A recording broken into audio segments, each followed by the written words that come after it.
आप सभी को प्रभु यीशु मसीह के नाम में जय मसीह की। जीसस लव्स यू विजन की संडे फेलोशिप में मैं पास्टर अभिषेक अरोड़ा आप सबका स्वागत करता हूं और हम विश्वास करते हैं कि प्रभु यीशु मसीह की उपस्थिति, उसकी हुजूरी हमारे बीच में बनी हुई है। और आज हम लोग शाम को संडे इबादत में मिल रहे हैं, लेकिन हम विश्वास करते हैं कि चाहे हम सुबह मिलें चाहे हम शाम को मिलें, प्रभु यीशु मसीह का वचन हमसे बातचीत करना चाहिए। आइए हम अपनी आंखों को बंद करें, कुछ समय के लिए परमेश्वर से प्रार्थना करें कि वो आज के दिन में अपने वचन के द्वारा हमसे बातचीत करें। प्रभु यीशु मसीह, आज के पूरे ही समय को आपके हाथों में सौंपते हैं और विशेष तौर से आज के कलाम को आपके हाथों में सौंपते हैं प्रभु, और चाहते हैं कि बोलने वाला मैं नहीं परंतु आपका आत्मा हो और आपका आत्मा ही हमारे बीच में कार्य कर सके। और जो भी आज आप अपने वचन के द्वारा हमें सिखाना चाहते हैं, जो बातें प्रभु आपने हमारे लिए रखी हैं, वो हम सीखने पाए, समझने पाए और वो वचन हमारे जीवन में प्रभु यीशु मसीह घर करने पाए और हम सीख कर वचन पर चलने पाए। प्रभु यीशु मसीह के नाम से प्रार्थना को मांगते हैं, आमीन। आज का जो टॉपिक परमेश्वर ने मेरे मन में रखा है वो ये कि अपने अधिकारों को जानना। और कई बार हमें पता ही नहीं होता है कि हमको कौन सा अधिकार मिला हुआ है, या हमारा किस लिए चुनाव हुआ है, या हमें किस लिए परमेश्वर ने अपने राज के लिए बनाया है या रचा है, सर्जा है। लेकिन हमें पता हो चाहे ना पता हो, लेकिन परमेश्वर का चुनाव यदि हमारे जीवन से है तो वो समय असमय हमें अपने लिए इस्तेमाल करता रहेगा। और जो योजना उसने मेरे और आपके जीवन के लिए ठहराई है, वो उस योजना को अपने समय पे अपने तरीके से पूर्ण करेगा। एक ऐसी ही घटना परमेश्वर के वचन में हुई है। हम लोग देखते हैं कि इज़राइल का जब पहला राजा शाऊल बना, और शाऊल कोई साधारण मनुष्य नहीं था। बाइबल इस प्रकार से बताती है, जब पहला शमूएल हम लोग पढ़ते हैं और उसमें जब इजराइलियों ने राजा की मांग करी और तब शमूएल ने शाऊल का अभिषेक किया। और शाऊल अपने डीलडौल में इतना खूबसूरत, इतना लंबा और इतना चौड़ा था कि समस्त इजरायली लोग उसके कंधे तक आते थे। वो इतना सुडौल था और बहुत ही बलशाली था। और परमेश्वर ने शाऊल का अभिषेक किया था और परमेश्वर ने उसका राज अभिषेक किया। जब परमेश्वर ने शमूएल के द्वारा शाऊल का अभिषेक किया, उसके बाद शाऊल के ऊपर परमेश्वर का आत्मा बलपूर्वक उतरा और उसने अम्मोनियों को मारा। और उसके बाद इजराइल के लोग और यहूदा के लोग ये जान गए कि हाँ, सत्य में परमेश्वर ने शाऊल का अभिषेक किया है। क्योंकि बहुत से लोग शाऊल के विरोध में थे, वो ऐसा नहीं मानते थे कि शाऊल हमारा छुटकारा कर पाएगा। लेकिन जब ऐसा हुआ तो वो लोग भी उसके पीछे आ गए और इजराइल का पहला राजा शाऊल बना। और शाऊल परमेश्वर का भय मानता था, परमेश्वर के पीछे पीछे चलता था, इसलिए सारे ही युद्धों में शाऊल जीतता जा रहा था। योनातान उसका बेटा, वो भी बहुत अच्छा योद्धा था और वो भी लगातार परमेश्वर के सामर्थ्य में, अनुग्रह में बढ़ रहा था और युद्धों में जीत रहा था। एक समय ऐसा आता है कि शाऊल अपने परमेश्वर की वादों से भटक जाता है। जब परमेश्वर ने उससे बोला कि तुझे सबका नाश करना है, किसी को नहीं छोड़ना है।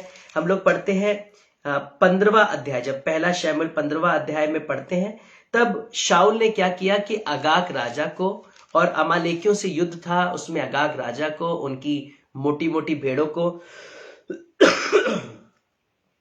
उनके गाय बैलों को, शाऊल ने उन पर तरस खाया, उनको छोड़ दिया। और जिस वजह से परमेश्वर का कोप भड़का और परमेश्वर का जो कह सकते हैं कि चुनाव था, वो अब शाऊल पर से हट गया। परमेश्वर ने उसका अस्वीकार कर लिया और शमूएल को यह बात बताई कि शाऊल मेरे मन से उतर गया है क्योंकि उसने मेरी आज्ञा का उल्लंघन किया है। और हम आगे देखते हैं, जब परमेश्वर के वचन में हम आगे बढ़ते हैं तो हम देखते हैं कि परमेश्वर ने अब शमूएल से कहा है कि मैंने शाऊल की जगह अब यिशै के घराने से उसके पुत्र में से एक को चुना है। तू जा और मैं तुझे बताऊंगा, तो उसका अभिषेक कर रहा। शमूएल जाता है और यिशै के सारे पुत्र उसके सामने आते हैं, जिसमें सबसे छोटा बेटा सॉरी, उसमें सबसे छोटा बेटा जो दाऊद है, जिसके 16वें आयत में लिखा है, जो जिसके मुंह से लाली लाली छलकती है और वो बहुत सुंदर है और रूपवान है, और रूप में सुडोल है। तब यहोवा ने कहा कि उठकर इसका अभिषेक कर। और जब 15वीं आयत में पढ़ते हैं तब लिखा है, तब शैमुएल ने अपना तेल का सिंग लेकर उसके भाइयों के मध्य में उसका अभिषेक किया, और उस दिन से लेकर भविष्य को यहोवा का आत्मा दाऊद पर बल से उतरता रहा। तब शैमुएल उठकर रामा को चला गया। यहां पर हम देख रहे हैं कि अब जो अभिषेक शाऊल का था, वो अभिषेक अब दाऊद का कर दिया गया है, और परमेश्वर ने अब शाऊल की जगह दाऊद को चुन लिया है।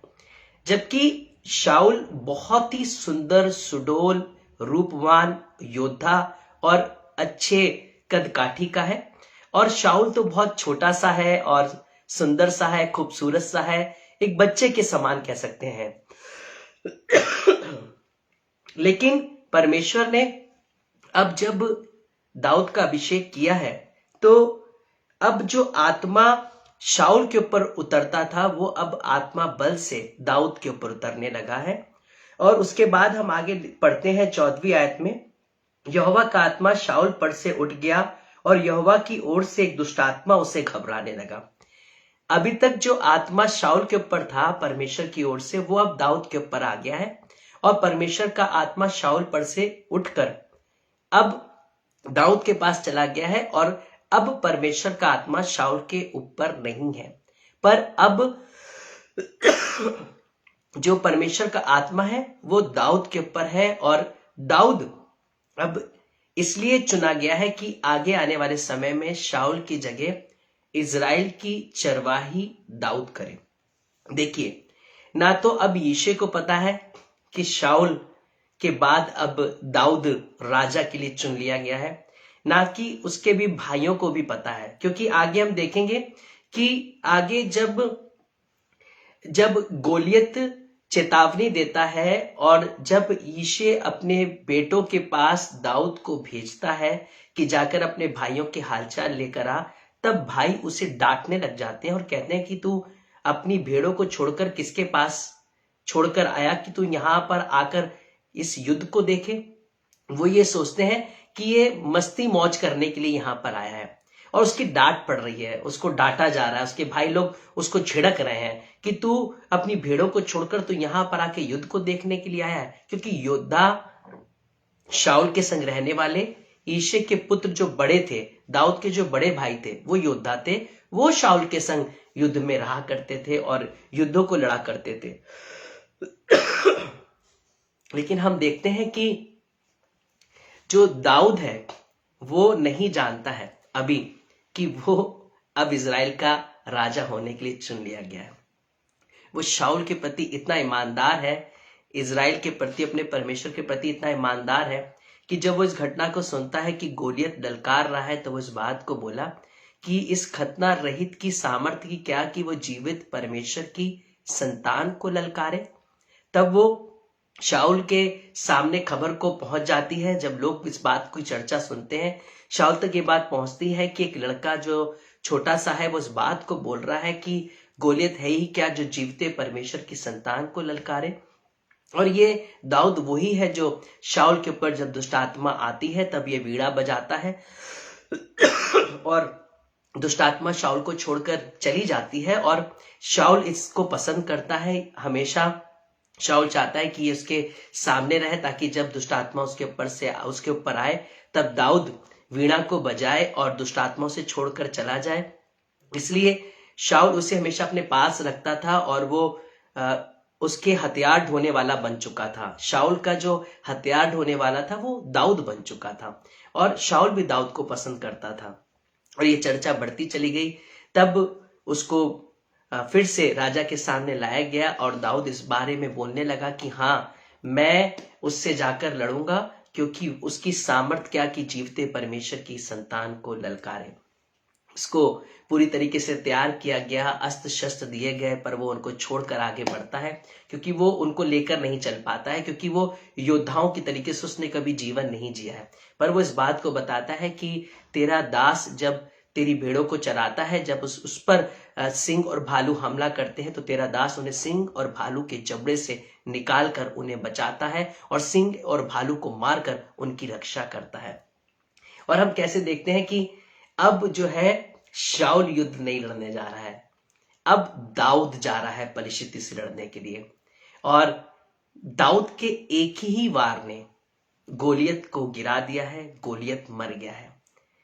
जानते हैं वो दाऊद नहीं था, वो राजा था जो उस समय लड़ रहा था, क्योंकि दाऊद को नहीं पता है अभी कि वो राजा है, शाऊल को अभी नहीं पता है कि इजराइल का राजा अब दाऊद है, दाऊद के भाइयों को भी नहीं पता है, इजराइल के लोगों को भी नहीं पता है लेकिन परमेश्वर को पता है कि अब आगे से मुझे इजराइल की रक्षा दाऊद के हाथों से करवानी है। इसलिए अब जब दाऊद लड़ने गया तो एक ही वार में गोलियत गिर गया और इजराइलियों ने परिशितियों को मारा और उसका सर काट के दाऊद लेकर आ गया। और हमने देखा कि उसके बाद लोग बोलने लगे कि शाऊल ने तो हजारों को मारा है पर दाऊद ने लाखों को मारा है। और इस समय हमें इस बात में पता नहीं चल पाया कि दाऊद ने क्यों मारा। हम सोचते हैं कि दाऊद ने एक ही पत्थर मारा क्योंकि परमेश्वर उसके साथ था। परमेश्वर उसके साथ इसलिए था क्योंकि अब उसका राज अभिषेक कर दिया गया था। परमेश्वर इसलिए उसके साथ अब इसलिए था क्योंकि शाऊल के बाद अब दाऊद का चुनाव कर लिया गया है।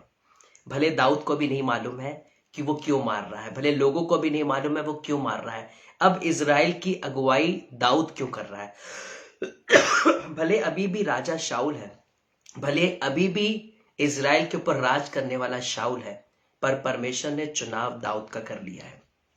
दाऊद भले अभी भी शाऊल के सामने खड़े होने वाले साधारण लोगों में से है, लेकिन अभी भी परमेश्वर की नजर में दाऊद राजा है।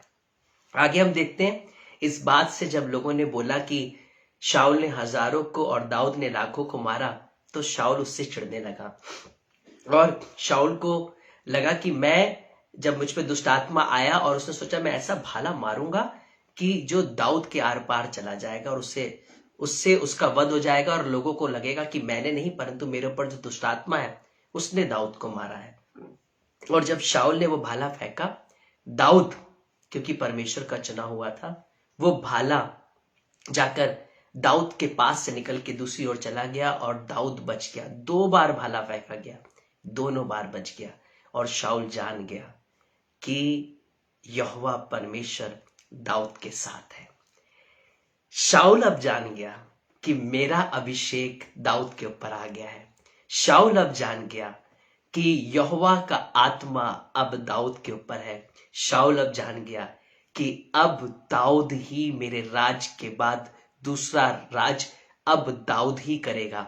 अब मैं इस देश का राजा नहीं रहूंगा। ना भी दाऊद जानता है, ना दाऊद के भाई जानते हैं, ना भी इजरायली लोग जानते हैं, ना उसके परिवार वाले जानते हैं, पर शाऊल जान गया कि इजराइल का राजा दाऊद ही है। क्योंकि परमेश्वर उसके साथ है तभी वो उसे मारने की प्लानिंग करने लगा। आज आपके सामने दुष्ट आत्माएं जान जाएंगी, लोग जाने चाहे ना जाने। आप किसी भी परिस्थिति में हो, आप शायद ऐसी परिस्थिति में हो जहां पर आप बचे बचे फिर रहे हो, क्योंकि दाऊद शाऊल से बचता हुआ फिर रहा था। चाहे दुष्ट आत्माएं आप पर घात लगाई हो, पर दुष्ट आत्माएं ये जान जाएंगी कि आप परमेश्वर की संतान हैं। वो जान जाएंगी कि आप ही के द्वारा परमेश्वर राज को स्थापित करने जा रहा है। वो जान जाएंगी कि आपके द्वारा आपका परिवार बचाया जाने वाला है। वो जान जाएंगी कि आप जहां पांव रखेंगे वहां उनके अधिकार खत्म हो जाएंगे। लोग जाने चाहे ना जाने, पर दुष्ट आत्माएं जानेंगी कि परमेश्वर का हाथ आपके ऊपर है। शाऊल जान गया था कि अब परमेश्वर का हाथ दाऊद के ऊपर है।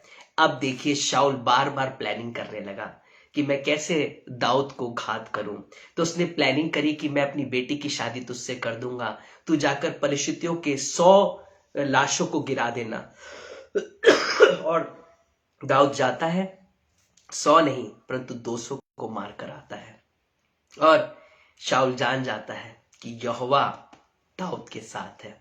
फिर वो प्लानिंग करता है और उसे पता चलता है कि मीकल जो है वो उससे प्यार करती है और दाऊद की शादी अब मीकल से हो गई है।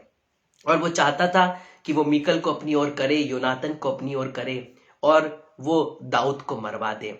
ना तो मीकल उसकी ओर हुई, ना योनातन उसकी ओर हुआ, क्योंकि मीकल दाऊद से प्रेम करती थी और योनातन अपने प्राण से ज्यादा दाऊद से प्रेम करता था और उसका परिवार भी उससे दूर हो गया। आज लोग आपके खिलाफ कॉन्स्पिरेसी कर रहे होंगे, बहुत से लोगों को आपके लिए इकट्ठा कर रहे होंगे, प्लानिंग बना रहे होंगे कि आपको नाश करे, आपके विरुद्ध युक्तियां बनाए, आपके खिलाफ पॉलिटिक्स चले। हो सकता है वो कोशिश कर रहे हो कि आपके अपने भी उनकी तरफ आ जाए, पर परमेश्वर जानते क्या करेगा कि उनकी ओर के लोगों को भी आपकी तरफ कर देगा। परमेश्वर इस तरीके से अपने हाथ को बढ़ाएगा कि जो आपका विरोधी होगा उसके लोग, उसके संग चलने वाले भी उसके विरोधी हो जाएंगे। यहाँ पर हम देख रहे हैं कि शाऊल का खुद का बेटा जो योनातन है वो भी दाऊद की ओर हो गया, उसकी खुद की बेटी दाऊद की ओर हो गई, उसके लोग दाऊद की ओर हो गए। जानते क्यों? क्योंकि परमेश्वर ने दाऊद का अभिषेक कर दिया है। जबकि योनातन चाहता तो वो दाऊद के विरोध हो सकता था, क्योंकि योनातन योनातन ये सोच सकता था कि शाऊल के बाद कहीं राजा दाऊद ना बन जाए, और क्योंकि राजा तो मुझे बनना चाहिए। लेकिन योनातन दाऊद से प्रेम करता था और वो इस बात को जानता था, अगर दाऊद गोलियत को नहीं मारता तो मेरा पिता शाऊल और मैं भी फलिश्तियों की गुलामी कर रहे होते। इसलिए यदि दाऊद राजा भी बन जाएगा तो भी मैं उससे वैसा ही प्रेम करूंगा। उसके बाद हम देखते हैं कि ये अपनी जान को बचाने के लिए मीकल उससे कहती कि तू यहां से भाग जा, क्योंकि पिता तुझे मारने वाला है। और दाऊद अब जंगलों में भाग रहा है। दाऊद को तो ऐसा लग रहा होगा कि मृत्यु मेरे ऊपर आ गई है और मैं चारों तरफ से घिरा हुआ हूं, क्योंकि जिसके खिलाफ राजा हो जाए उसे कौन बचा सकता है। अगर आज किसी एक व्यक्ति के खिलाफ प्रधानमंत्री हो जाए तो पूरा देश, पूरी आर्मी सब उसके पीछे हो जाएगी, क्योंकि वो देश के प्रधानमंत्री के खिलाफ है। और अगर पता चले कि देश का प्रधानमंत्री ही चाहता है कि हम उसे पूरी तरीके से नाश कर दें क्योंकि वो मुझे मारना चाहता है, तो सारी ही आर्मी और पुलिस उसे घेर के ले ही आएगी और उसको सामने खड़ा कर देगी। और यहां पर देख रहे हैं कि राजा और उसकी सारी सेना उसके पीछे लगी हुई है, लेकिन कोई दाऊद को नहीं पकड़ पा रहा है। क्यों? क्योंकि दाऊद परमेश्वर की नजर में इजराइल का राजा है। फिर शाऊल पूरी तरीके से योजना बनाता है, उसके पीछे भागता है, दौड़ता है, उसे मारने की प्लानिंग करता है। और दाऊद के हाथों में परमेश्वर बार बार शाऊल को कर देता है, लेकिन हर बार दाऊद शाऊल को छोड़ देता है, ये कहकर कि मैं परमेश्वर के अभिषिक्त पर हाथ नहीं उठाऊंगा, क्योंकि वो इजराइल का राजा है। दाऊद अभी भी परमेश्वर का भय मान रहा है। अभी भी दाऊद यही कह रहा है कि शाऊल ही इस देश का राजा है। अगर शाऊल मुझे छोड़े और मुझे वापस आने दे तो मैं उसके सामने उसकी सेवक के तरीके से जीना चाहूंगा, रहना चाहूंगा। बार बार दाऊद इस बात को कहता है कि मैं हूं ही क्या जो मैं शाऊल के घराने का दामाद बनूं। जब लोग उसके पास आकर कहते थे कि शाऊल तुझसे अपनी बेटी का विवाह करवाना चाहता है, तो वो कहता मैं और मेरा घराना है ही क्या जो शाऊल के घराने के संग जोड़ा जा सकूं। दाऊद कभी भी घमंड नहीं करता है, दाऊद कभी भी अपने आप को इस योग्य नहीं जानता है, लेकिन परमेश्वर योग्य जानता है।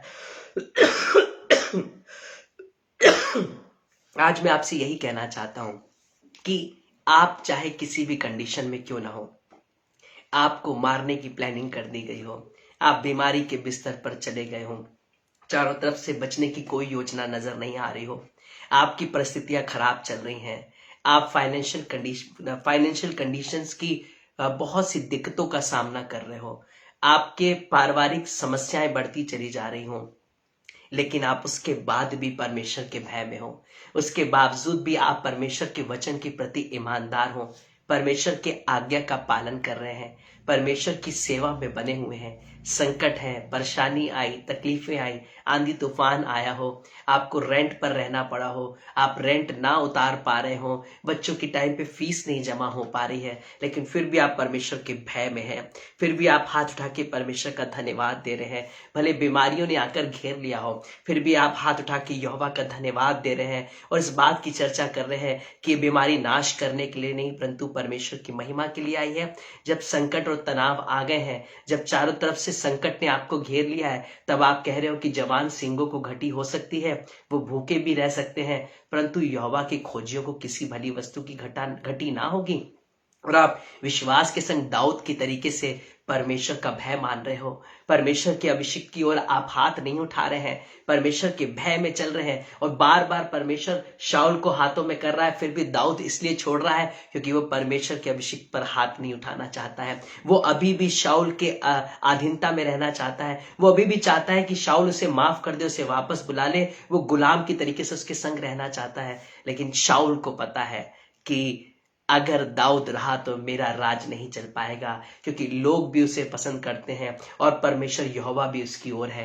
अब देखिए क्या है कि शाऊल अब हाथ उठा के यहोवा को बुला रहा है, अब वो यहोवा से ही प्रार्थना कर रहा है, यहोवा से ही मांग रहा है और दाऊद के विरुद्ध वो प्रार्थना कर रहा है, लेकिन परमेश्वर नहीं सुन रहा है। आज बहुत से लोग प्रार्थनाएं करेंगे आपकी हानि की, प्रार्थना करेंगे, मांगेंगे परमेश्वर से कि आपके ऊपर हानि और विपदाएं आ जाए। वो यहोवा को ही मानते होंगे, वो यहोवा के चरणों में ही आते होंगे, वो भवन भी आते होंगे, वो संगति में भी जाते होंगे, वो स्तुति आराधना भी करते होंगे, वो प्रेयर भी करते होंगे, वो डिवोशन भी करते होंगे, लेकिन उसके बावजूद भी उनके मन में प्लानिंग खिलाफ की चल रही होगी। उसके बावजूद भी वो शाऊल की तरीके से आपको घात करना चाहते होंगे। वो ये नहीं जान पा रहे होंगे कि वो परमेश्वर के खिलाफ जा चुके हैं, वो ये नहीं जानते होंगे कि परमेश्वर का आत्मा उन पर से उठ गया है। वो आपके खिलाफ योजना बना रहे होंगे और उनको ये लग रहा होगा कि हम तो परमेश्वर के भय में रहकर सब कुछ कर रहे हैं, लेकिन उनकी प्रार्थनाएं नहीं सुनी जाएंगी, उनका हाथ उठाना परमेश्वर नहीं देखेगा, उनकी दुहाई को परमेश्वर नहीं सुनेगा,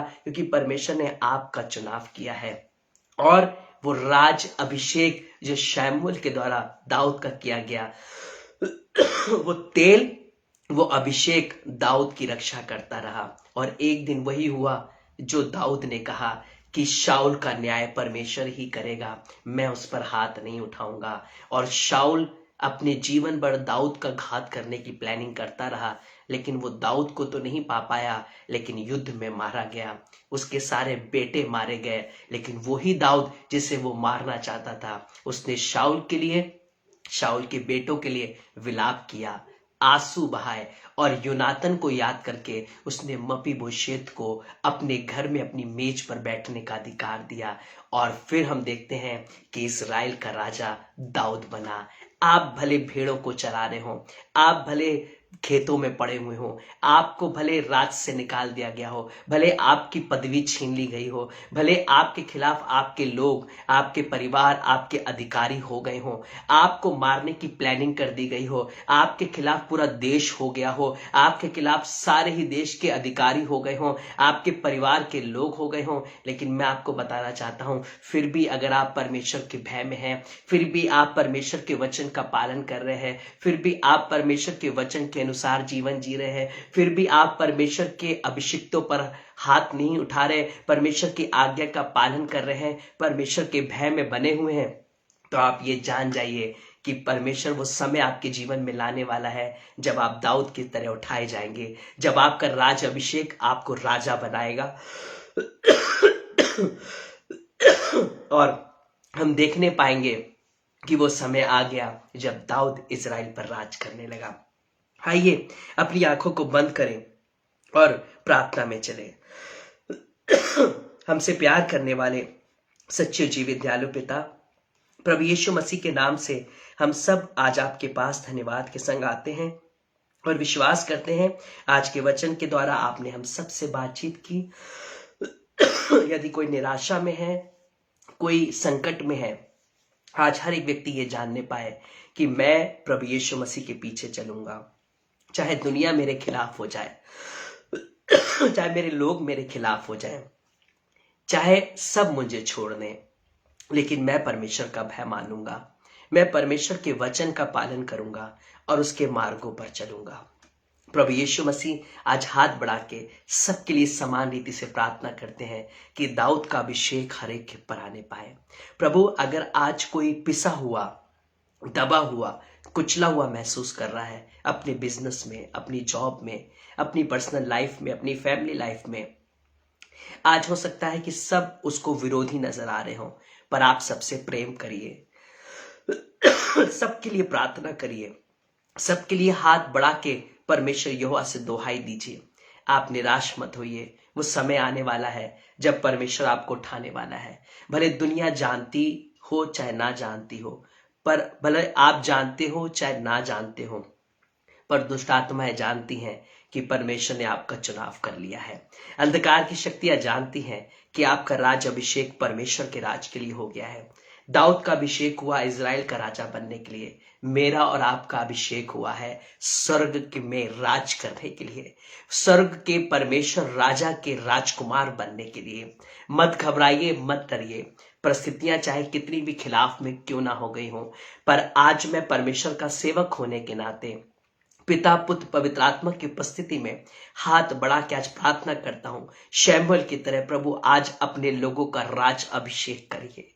पवित्र आत्मा, लोग आपके अभिषेक को महसूस करें, आपका राज अभिषेक उनके ऊपर, उनकी जनरेशन पर आने पाए, और वो भी अब तेल के द्वारा नहीं परंतु अब यीशु के लहू के द्वारा। आज प्रभु लोग रिसीव करें अपने राज अभिषेक को, और ये राज अभिषेक परमेश्वर के राज के लिए होने पाए, स्वर्ग राज के लिए होने पाए।